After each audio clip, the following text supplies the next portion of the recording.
मैं PM Meena associate professor in history, Rajesh Pilot government college Lalsot Dausa. आज छात्रों अपना जो टॉपिक रहेगा वो है बीए पार्ट थर्ड, आधुनिक विश्व का इतिहास, और उसमें यूरोप का पुनर्जागरण। जैसा कि अपने पिछले जो वीडियो है उन्हीं को हम आगे बढ़ाते हुए आज हम चर्चा करेंगे कि पुनर्जागरण का प्रभाव। पुनर्जागरण युग में जो हमें कला, साहित्य, विज्ञान, मानव के जीवन के प्रत्येक क्षेत्र, इनमें बहुत प्रभाव पड़ा। तो उन प्रभावों की हम चर्चा करेंगे। सबसे पहला हम है साहित्यिक क्षेत्र में। पुनर्जागरण काल में जिस साहित्य की रचना हुई वो एक विशिष्ट महत्व रखता है। इससे पूर्व साहित्य का सृजन केवल लैटिन और यूनानी भाषाओं में होता था। देसी भाषाओं को असभ्य माना जाता था, किंतु पुनर्जागरण काल में इनका अध्यापन किया जाने लगा और विभिन्न देशों ने अपनी जो मातृभाषा है उसमें साहित्य का सृजन करने लगे, यानी क्षेत्रीय अथवा देसी भाषाओं में साहित्य लिखा जाने लगा और उसको महत्व दिया जाने लगा, जिसमें इटालियन, फ्रेंच, स्पेनिश, पुर्तगाली, जर्मन, अंग्रेजी, डच, स्वीडिशी आदि बोलचाल भाषाओं विकसित हुई और इन भाषाओं में साहित्य का सृजन हुआ। दूसरा, पुनर्जागरण काल में जो साहित्य की जो दूसरी विशेषता है वो है उसके विषय वस्तु। मध्यकाल में जो साहित्य का सृजन का विषय था वो था धर्म, परंतु इस युग में साहित्य में धार्मिक विषयों के स्थान पर मनुष्य के जीवन और उसके कार्यकलापों को महत्व दिया जाने लगा। इस युग के साहित्यकारों के विचार मध्य युगीय धर्म से संबंधी वाद विवाद एवं मान्यताओं से मुक्त थे। अब साहित्य आलोचना प्रधान, मानववादी और व्यक्तिवादी हो गया था। तो इस तरह से साहित्य के क्षेत्र में बहुत परिवर्तन आए। और जैसा कि हम चर्चा करते हैं इतालवी साहित्य।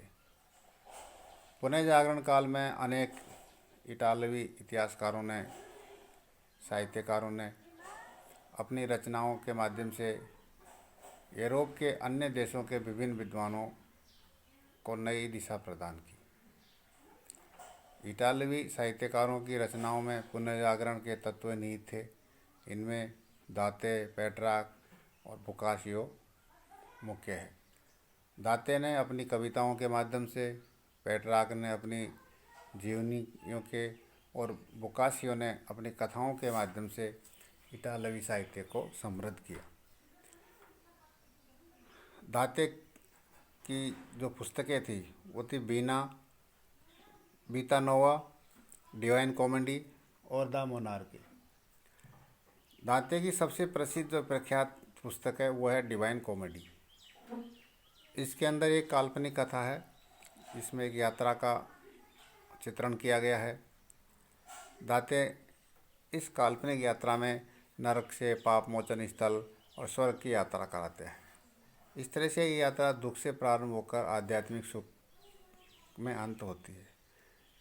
इसीलिए इसे दाते ने इसे कॉमेडी कहा है।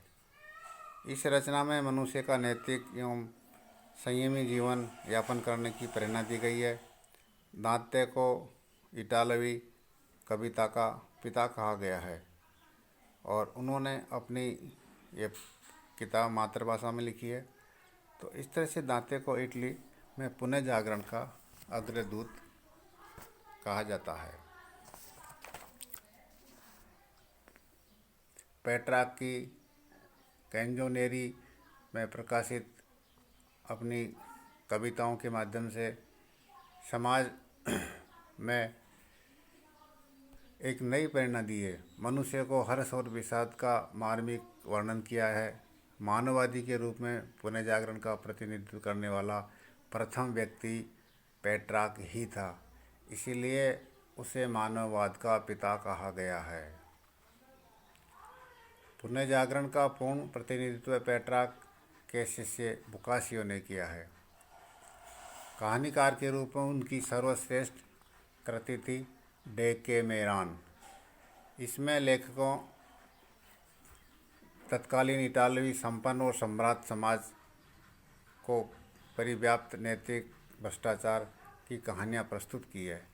इस तरह से यानी जो उस समाज में उस समय जो व्याप्त बुराइयाँ थी उसका वर्णन बोकासियो ने डेकेमेरॉन में किया है। तो इस तरह से इन विद्वानों ने साहित्य सृजन करके साहित्य को समृद्ध किया है और साथ ही एक नागरिकों में एक नई चेतना जागृत की है।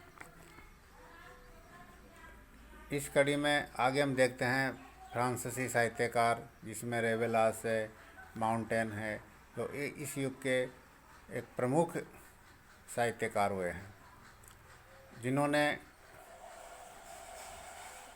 धार्मिक कट्टरता और पुराण पंथिताओं के विरोध में आवाज़ उठाई। उनमें अधिकार संपन्न लोग धार्मिक कट्टरता और अंधविश्वासों पर कटु व्यंग किए हैं। रेवेलास की कृति पेट्रागुएल और गारगातुआ प्रमुख कृतियाँ हैं। इनमें उनका जो मूल साहित्यिक मंत्र था वो कहते हैं कि प्यास, बौद्धिक और नैतिक प्यास, अनुभव की प्यास, यथार्थ की प्यास, और यही प्यास पुनर्जागरण का आधार बनी है। तो इस तरह से फ्रांसीसी साहित्यकारों ने भी उस पुनर्जागरण काल में साहित्यिक रचना करके और समाज को एक नई प्रेरणा दी है। अंग्रेजी साहित्यकार, अंग्रेजी पुनर्जागरण काल में इंग्लैंडी साहित्य भी प्रभावित और प्रेरित हुआ है। इसमें जोफ्रे चौसर अंग्रेजी काव्य का पिता कहा जाता है। उनकी सर्वश्रेष्ठ कृति थी कंटेनबरी टेल्स। इस रचना में कंटेनबरी की यात्रा में निकले लोगों के वास्तविक गुण दोषों का वर्णन किया गया है। दूसरे विद्वान थे टॉमस मूर, जो धर्म और विधि शास्त्र के प्रकांड विद्वान थे, और उनकी कृति थी यूटोपिया। यूटोपिया में उन्होंने इंग्लैंड के जनजीवन में व्याप्त सामाजिक बुराइयों, आर्थिक दोषों का निरूपण किया है। उसने अपनी पुस्तक में आदर्श समाज और आदर्श राज्य के सिद्धांतों का वर्णन किया है। इसके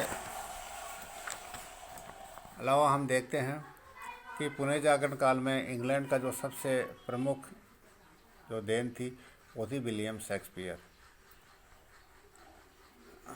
उस युग के महान कवि और नाटककार माना जाता है। उनका साहित्यिक भाषा शैली एवं प्रस्तुति के लिए असाधारण रूप से प्रख्यात थे। उनकी रचनाओं को मानवीय जीवन के सभी पहलुओं पर सशक्त और सजीवन वर्णन मिलता है। इन नाटकों में merchant of Venice, Romeo Juliet, Hamlet, Macbeth आदि प्रमुख है। शेक्सपियर के साहित्य में अंग्रेजी भाषा का चरमोत्कर्ष काल परिलक्षित होता है। इनके अलावा जो अन्य भाषाएं हॉलैंड, जर्मनी, स्पेन, पुर्तगाल आदि देशों में भी पुनर्जागरण का प्रभाव पड़ा और इन देशों की भाषाओं में भी महत्वपूर्ण कृतियों का सृजन हुआ है। इसमें से हॉलैंड के इरेस्मस अपने युग के एक महान प्रमुख मानववादी और साहित्यकार थे। उनका प्रमुख ग्रंथ in the praise of folly यानी मूर्खता की प्रशंसा, इसमें धार्मिक जीवन के खोखलेपन, जनसाधारण में अंधविश्वास, धन लोलुपता, शासकों की धर्मशास्त्रियों के अज्ञान, शिक्षा पद्धति की अपूर्णता तथा युद्ध की क्रूरता पर उसने गंभीरता के साथ व्यंग किया है। और ये पुस्तक उस समय दुनिया की बिकने वाली सबसे अधिक प्रतियां बिकने वाली पुस्तक थी। तो इस तरह से इन प्रेज ऑफ होली बहुत पुनर्जागरण की विख्यात पुस्तक रही है। इसी तरह से स्पेन के सर्वेंटीज थे जिन्होंने डॉन क्विक्सोट नामक पुस्तक की रचना की है। उसमें उस युग की जो सामंतीय व्यवस्था थी उस पर उन्होंने व्यंग कसा है।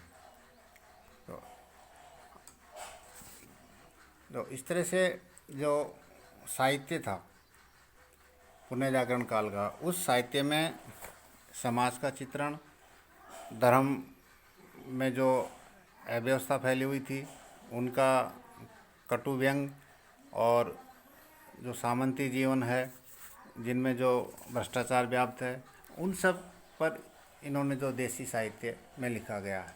और यही साहित्य से लोगों को प्रेरणा मिलकर और एक नई चेतना की ओर अग्रसर हुए हैं।